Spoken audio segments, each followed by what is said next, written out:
Venalicious is a producer of venison. We provide end products, and they are steaks, mincemeat, sausages, burgers, and roasts for the end user, ready for home use.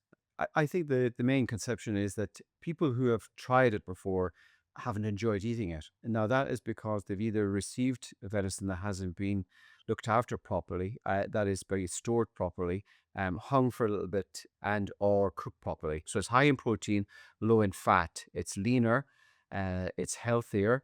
We have an abundance of deer in Scotland. Everywhere you go, you will now see a deer, normally in a field grazing away, which is fine. But for the way that we count it is for every deer that you see, is probably three deer you don't see. So if you're seeing one or two deer in a field, there's going to be three, six, nine somewhere else, maybe in the trees that you don't see. They need to be managed. And if we manage them correctly, you'll still get to see your deer. And then what happens is the quality of the deer gets better. So when I first started shooting deer many years ago, we had deer that were weighing over 12, 13 kilos as a roe deer. After sustainable management, that actually grew to 15 to 16 kilos. There's also the element of deer damage that they do. If you're planting trees and you have deer eating them all the time, that comes at a cost. If you're putting 18 to 20,000 trees into the ground and you have a herd of deer coming through them, or you have a doe and kids coming through there every night doing damage, you cannot afford to have that happening every night. So we need to manage them so that you can get your trees up to a certain level. At that point, then they won't do so much damage. We will bring the carcass back here whole, and we will hang it in the larder for 7 days minimum, up to 14 days. You will have your two front legs, which would normally go down to steaks and or diced, and then be used as mince. The back straps we normally use as steaks. Any of the meat that's in around the ribs, we will use as mince, which goes into sausages and burgers. The two haunches then will be broken down, either deboned, and if we debone it, then we can break it up into there's 4 or 5 different muscles, and then we could use them for steaks, diced, minced, or a nice big roast. Or we can leave the bone in, tie it up, and then we could use it as a large roast, which people would use, say, for a family occasion where they're wanting to feed 5 or 6 people. If you have a steak, just cook it like a sirloin. So what you would do is take it out of the fridge a couple hours before you're ready to cook it, let it come up to room temperature. You can tenderize it a little bit, season it with whatever your preference is, some salt and pepper. You will then fry it. We tend to fry it on a skillet, like a cast iron skillet, just a couple of minutes on either side to your taste, whether you want it medium or well done.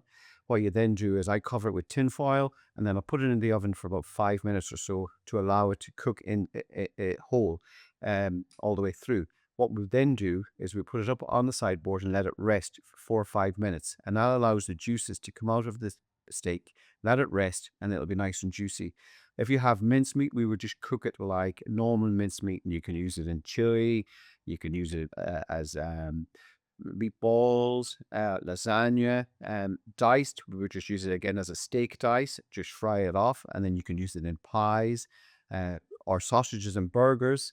We season the sausage and burgers. We let them hang for a couple of days to let the seasoning go into the meat, and it really does taste nice. And then what happens is then we just freeze them, and then you would just treat it like a normal sausage or a normal burger. If somebody says that they want to try it, they've never had it, we will do a sample pack. So we do sell sample packs, which normally consists of a couple of sausages, a couple of burgers, and then maybe a steak. They're about, I think it's about £10 we would charge for that. But if it was somebody that really wanted to have it because they were going to buy it later on, we would also look at maybe give them one or two of those away free, so as that we can give them a taste of it. Because the problem that we have is that people haven't eaten it. They think, oh, I don't like venison. And you ask them if they tasted it before. And they say, no, I don't like it. I don't like, and you're like, how do you know you don't like it until you taste it?